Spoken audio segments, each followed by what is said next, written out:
FlossTube friends, it's Carolyn of the Curious Crafters. I'm coming to you today to talk about blocking, and I'm going to tell you a cautionary tale that happened to me so that hopefully it won't happen to you. I love to block by cross stitch. I learned about blocking from Katie Strachan, who has an excellent video tutorial about how to block, and I've linked that tutorial in the description box below.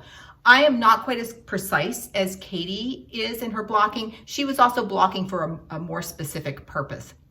I do like to do a running stitch around the place of my piece with the margin, and I'll insert a picture of it here. And I use that running piece to help me square things up when I'm blocking. So that's one small change I did. Now I've blocked DMC, I've blocked silk, I've even blocked over dyed cottons. Works beautifully. Until I blocked spring salt boxes #1. And unfortunately I had 2 threads that did run in the blocking process. So let me show you my piece, and I'll hold it up closely. And the culprit was this brown, which is Swamp Water by Weeks, and one of the pinks up here, which was, I believe, Tennessee Red Clay. So how could I have caught this ahead of time and known that this was not a candidate to block? Because I do want to wet block my pieces whenever I can. So you're about to see an experiment I'm going to do where I'm going to use paper towels and my spray mister that I use when I wet block to see if I could have caught ahead of time which threads would run, if any. Here's the experiment I'm going to do.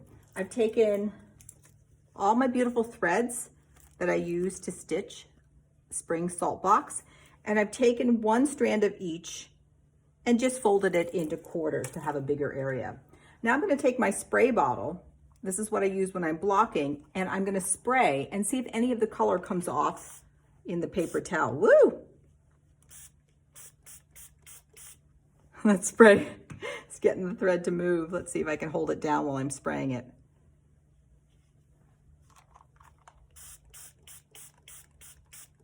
Try to get that all wet. Hopefully the ones that run will run onto the paper towel, and we'd be able to catch that before we actually wet blocked our piece. Now I know at least 2 of these did run when I blocked, so let's see what happens here on the paper towel.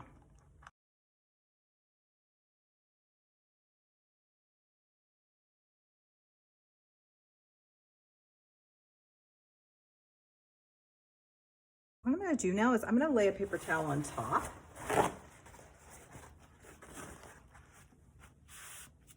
And absorb. Kind of wet the whole thing again.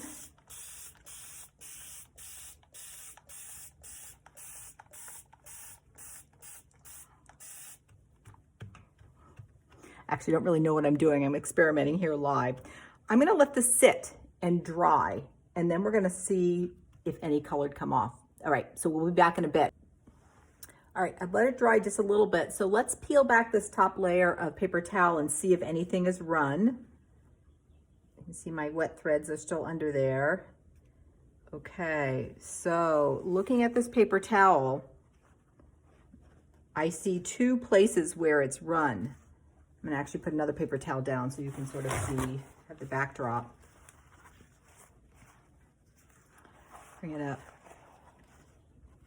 See this one right here, this ran pretty badly. This was the brown that I used, and it did indeed run in the piece. And then, I don't know if you can see it, but there's a very pale pink right here, and one of the pinks also did run. Let me get the piece real quickly. And looking back in hindsight, the brown ran quite badly, and a little bit of the pink also ran along the edges. All right, so that paper towel test definitely would have picked it up as well. So let me actually just also, if I lift up the threads, that was the culprit. Hopefully you can see, it's a lot of green and orange, interesting, in that brown. And then one of the pinks, let's see if it was this one. Yeah, you can see a little bit of pink in there. Let's look at this one. That one was okay. That was okay. So it was really these 2 that were the culprits. And let me just look at the names of those.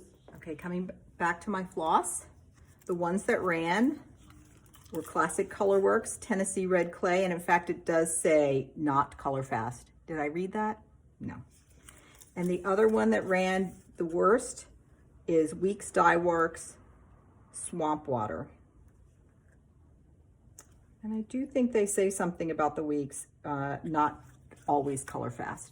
All right, welcome back. All right, so we saw that we really did have the 2 threads here that did run, and it was something I could have caught and not wet block this piece.